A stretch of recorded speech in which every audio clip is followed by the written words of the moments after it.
Hello friends, मैं आप लोगों को बोली थी ना कि मैं पहले वीडियो में क्लासेस 9th का और वार्षिक परीक्षा ऑब्जेक्टिव का वीडियो मैंने बनाया था ना। 1 से लेकर 80 तक क्वेश्चन और आंसर दोनों साथ में आप लोगों को मैं बताई थी। और मैं आप लोगों की भी बोली थी अगले वीडियो में आप लोगों के लिए ऑब्जेक्टिव से सब्जेक्टिव में लाऊंगी। ठीक है, तो ऑब्जेक्टिव का क्वेश्चन मैं आप लोगों को बता चुकी हूँ। मैं आप लोगों के लिए सब्जेक्टिव का इस वीडियो में आप लोगों को केवल सब्जेक्टिव में बताऊँगी। तो जो बच्चे अभी ऑब्जेक्टिव नहीं देखें तो पहले ऑब्जेक्टिव देख लें, फिर सब्जेक्टिव आप लोग देख लीजिएगा। ठीक है, पूरे 1 से लेकर 80 तक के पूरे ऑब्जेक्टिव क्वेश्चन मैंने बनाया हुआ है। आप लोग जल्दी जल्दी जाइए उस वीडियो को देख लीजिए, फिर सब्जेक्टिव भी आप लोग देख लीजिएगा ताकि आप लोगों का पूरे 100 का 100 तैयारी हो जाए। ठीक है बाबू, तो चलिए हम अपने ऑब्जेक्टिव की तरफ चलते हैं। मैं आप लोग सब्जेक्टिव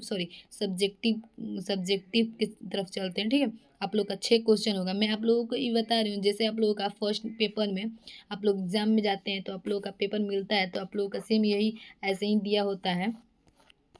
ऐसे आप लोगों को दिया होता है आप लोगों के पेपर में कि आप लोगों का पहले होता है क्वेश्चन। ठीक है, जैसे जैसे आप लोगों का क्वेश्चन दिया होता है, देखिए आप लोगों का ये क्वेश्चन दिया हुआ है। ठीक है, और ये क्वेश्चन दिया हुआ है, और फिर आप लोगों का 2 नंबर का क्वेश्चन, ऐसे ही 3 नंबर का क्वेश्चन आप लोगों का दिया होगा। ठीक है, तो मैं आप लोगों को पहले क्वेश्चन पहले मैं बताऊंगी लाइन बाय लाइन, उसके बाद मैं आंसर भी आप लोगों को जैसे आप लोगों को लिखना है वैसे ही बताऊंगी। आप लोगों को पेपर मिलेगा तो ऐसे क्वेश्चन दिया होगा और उसके बाद आप लोगों को आंसर डालना होगा। ठीक है, तो आप लोग सेम वैसे ही मैं आप लोगों को बताऊंगी। ठीक है, तो चलिए आप लोगों को क्वेश्चन में बता दूं।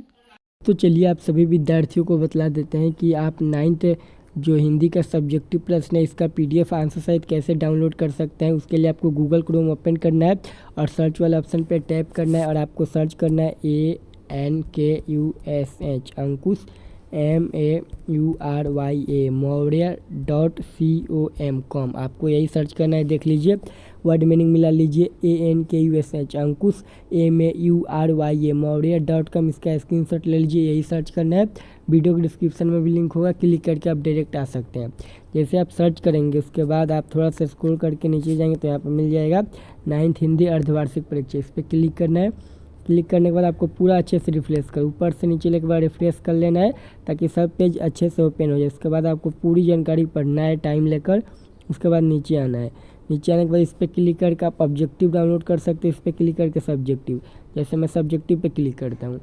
जैसे मैं इस पर क्लिक करूँगा देखिए इसका PDF मेरे फ़ोन में ओपन आ गया सब्जेक्टिव का।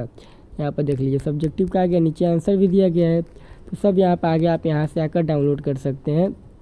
और आपने अब तक व्हाट्सएप चैनल को फॉलो नहीं किया है तो इस पर क्लिक करके व्हाट्सएप चैनल को फॉलो कर लीजिएगा, क्योंकि जो भी अपडेट होता है वो सबसे पहले आपको व्हाट्सएप चैनल में मिलता है।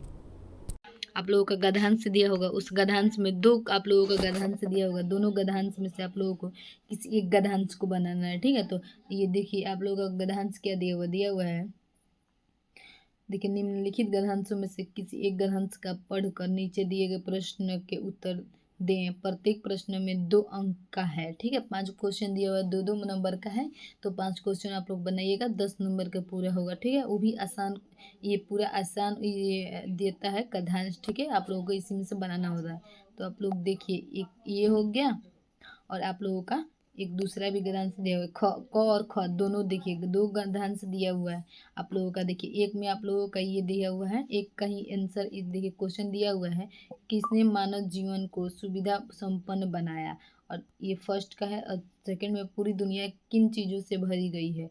तीसरा नैतिकता की स्थिति कैसी है। ठीक है, और चौथे में देखिए भोग संस्कृति ने मानव से क्या छीन लिया। और मैं आप लोग अगर ऐसे आप लोगों को दिक्कत हो रहा होगा कि क्वेश्चन ऊपर है और बाद में आंसर है, आप लोगों को तो पेपर में ऐसे ही लिखना है, बट आप लोगों को लग रहा होगा तो आप लोग आसान तरीके से बनाना चाहते हैं तो आप लोग पहले क्वेश्चन लिख लीजिए, उसके बाद आप लोग आंसर भी लिख लीजिएगा अपने कॉपी में, अपने नोटबुक में आप लोग नोट कर लीजिएगा, ताकि आप लोग जाइए एग्जाम में तो अच्छे से तैयारी करके जाइए और लिखिए। ठीक है, और चलिए ये क का हो गया। और ये ख में भी गद्यांश दिया हुआ है, इसका भी देख लेते हैं क्वेश्चन। इसका भी क्वेश्चन दिया हुआ है, गिरमिटिया मजदूर कैसे थे। और 2 नंबर, गिरमिटिया मजदूरों का अनुबंध के अनुसार कितने वर्ष तक काम करना आवश्यक था। ठीक है, 3 नंबर का दिया हुआ अनुबंध व्यवस्था ने किसको जन्म दिया। चौथे का, गिरमिटिया मजदूर को मुख्यतः किन फसलों के उत्पादन में लगाया जाता था। ठीक है, अनुबंध आधारित व्यवस्था को कब बंद किया गया? ठीक है, चलिए 2 नंबर का क्वेश्चन देखें। 2 नंबर का क्वेश्चन दिया हुआ, निम्नलिखित गद्यांशों में से किसी एक गद्यांश का पढ़कर नीचे दिए गए प्रश्न के उत्तर दें। प्रत्येक प्रश्न दो दो अंक का है। ठीक है, तो आपको बताया था ना 2 दिया होगा, जिसमें से देखिए ये भी दिया हुआ है। इसमें भी देखिए क्या करिए, मुद्रण का आरंभ कहाँ हुआ? 2 नंबर, कागज का आविष्कार किसने किया? आरंभ में मुद्रण कैसे कैसे किया गया? चौथे का, मिट्टी से अक्षरों की छाप किसने बनाई? 5वां, वुड ब्लैंक छपाई की तकनीक इटली में कौन लाया? 3 नंबर का क्वेश्चन दिया हुआ देखिए। 3 नंबर, निम्नलिखित में से किसी एक विषय पर लगभग 2 या 250 शब्द में निबंध लिखना है। ठीक है, और पूरी ये 10 नंबर का क्वेश्चन है। और देखिए क्वेश्चन क्या दिया हुआ है। क्वेश्चन दिया हुआ, निबंध लिखने का, बसंत ऋतु, मेरा प्रिय खेल, सच्ची मित्रता और मेरे आदर्श शिक्षक। ठीक है, देखिए चौथे नंबर क्वेश्चन दिया हुआ है, सत्य संगीत। देखिए लिखा हुआ, सत्य संगीत के महत्व के समझते हुए अपने छोटे भाई के पास एक पत्र लिखना है। ठीक है, और 8वां में दिया हुआ है, शिक्षक एवं छात्र के बीच गर्मी की छुट्टी के सदुपयोग के बारे में होने वाले संवाद को लिखें। ठीक है, आप लोगों का पूरे ये 5 नंबर का ये क्वेश्चन है। ठीक है, ये जो लिखना है आप लोगों का ऐसे, इसमें 5 नंबर का है, इसको आप लोग अच्छे से लिखिए।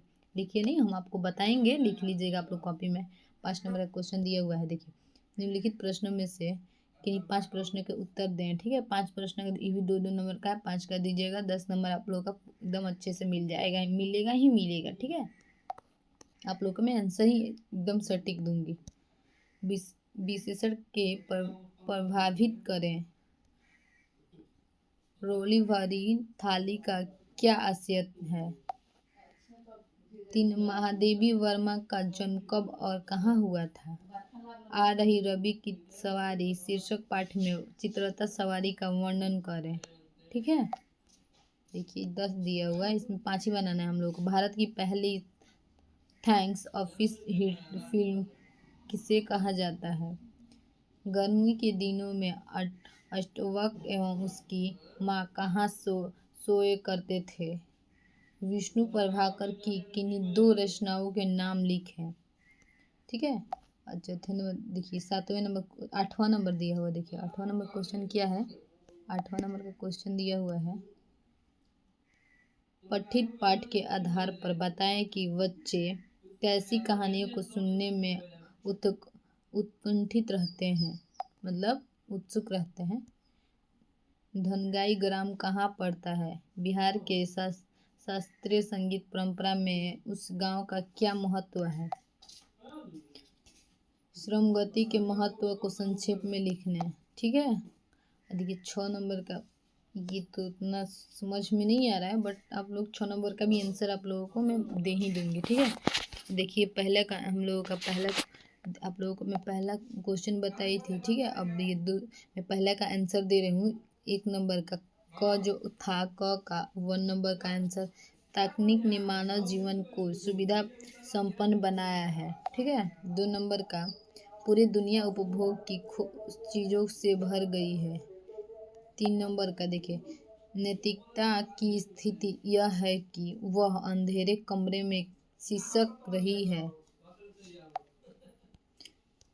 भोग संस्कृति ने मानव से उसका सुख चैन छीन लिया है। 5 नंबर, मानव जीवन में भोग विलास के चलते मानवता घायल हो रही है। ठीक है, 2 नंबर का उत्तर देखिए, 2 का जो था ना उसका है ये, मुद्रण का आरंभ चीन में हुआ है।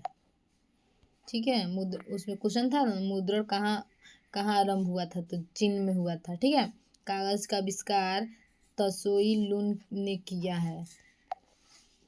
देखिए 3 नंबर, आरंभ में मुद्रण हाथ से किया गया, उसमें क्वेश्चन था, मिट्टी से अक्षरों की छाप पी सोंग ने बनाई। ठीक है, उसमें था क्वेश्चन कि मिट्टी से अक्षरों की छाप कौन सबसे पहले बनाया था, तो पी सोंग ने। ठीक है, 5वें नंबर क्वेश्चन है, वुड ब्लैंक छपाई की तकनीक इटली में मार्को पोलो लाया। ठीक है, 3 नंबर का देखिए, 3 ऐसे बसंत ऋतु पर निबंध है। ठीक है, बसंत ऋतु पर निबंध है ये, आप लोग इसको लिख लीजिए, आप लोग ढूंढना नहीं पड़ेगा इधर। देखिए बसंत ऋतु पर हम आप लोगों को निबंध बता रहे हैं।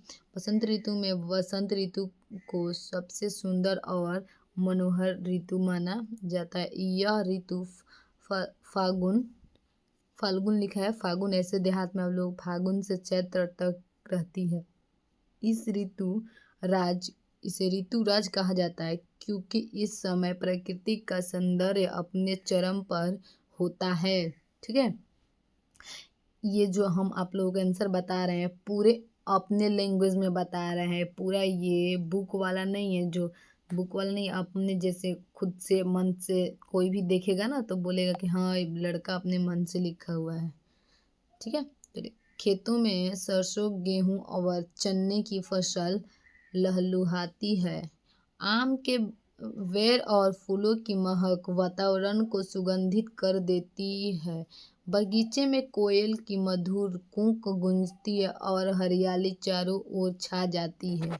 ठीक है, तो इस ऋतु में देखिए, यहाँ से फिर इस ऋतु में न अधिक ठंड रहती है और न ही अधिक गर्मी। मौसम बहुत ही सुहाना होता है, इसीलिए विद्यार्थी पढ़ाई में मन लगाते हैं और किसान खेतों में काम करते हुए प्रसन्न रहते हैं। होली जैसे रंगों का त्यौहार भी इसी ऋतु में आता है, जिससे आनंद और बढ़ जाती है। ठीक है, बसंत ऋतु स्वास्थ्य की दृष्टि से भी उत्तम मानी जाती है। स्वास्थ्य की, इस समय शरीर फुर्तीला और मन प्रसन्न रहता है। कवियों ने भी बसंत ऋतु की महिमा का खूब वर्णन किया है।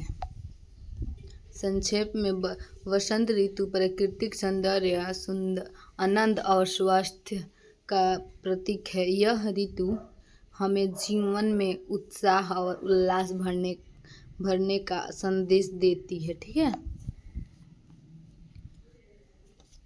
ये चौथे नंबर का एक क्वेश्चन है।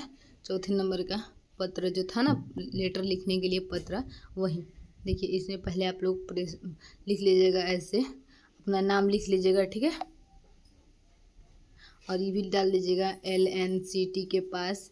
और ये आप अपना ना, ये आप लोग अपने स्कूल का नाम लिखिएगा और अपने ये गांव का नाम लिखिएगा यहाँ पे। ठीक है, उसके बाद दिनांक लिख दीजिएगा, जो कल का दिनांक होगा 24 सितंबर। ठीक है, 2025। और प्रति में डाल दीजिएगा आप लोग प्रिय छोटे भाई। ठीक है, यहाँ से लिखिएगा, सुबह नमस्कार, आशा करती हूँ कि मैं स्वस्थ और प्रसन्न होंगे। और आज मैं तुम्हें सत्संगीत के महत्व के बारे में बताना चाहती हूँ। मनुष्य के जीवन में पर संगति का गहरा प्रभाव पड़ती है। अच्छी संगति से अच्छे विचार आते हैं, पढ़ाई में मन लगता है और जीवन सही दिशा में आगे बढ़ता है। यदि हम बुरी संगति में पड़ जाएं तो धीरे धीरे हमारी आदतें भी बिगड़ने लगती है और जीवन में हानि उठानी पड़ती है। ठीक है, इसीलिए सदा अच्छे मित्र बनाओ, बड़ों का आदर करो और समय पर पढ़ाई करो। याद रखो, जैसे संग होगा वैसे ही रंग होगा। ठीक है,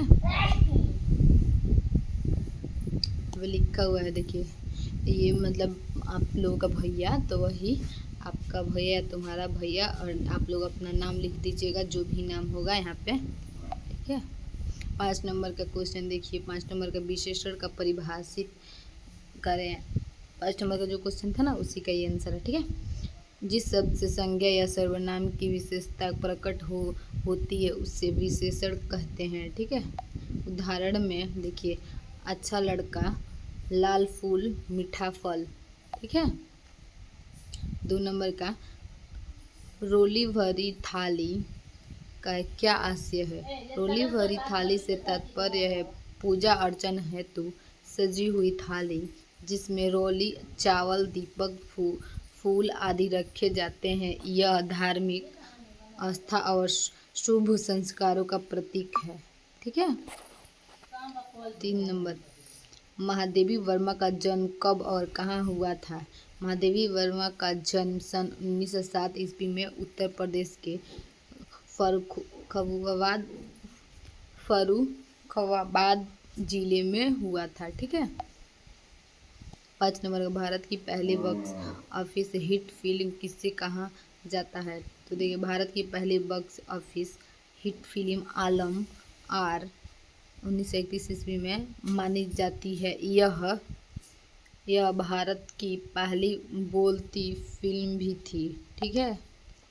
देखिए 7वां नंबर विष्णु प्रभाकर की किन्हीं 2 रचनाओं के नाम लिखें।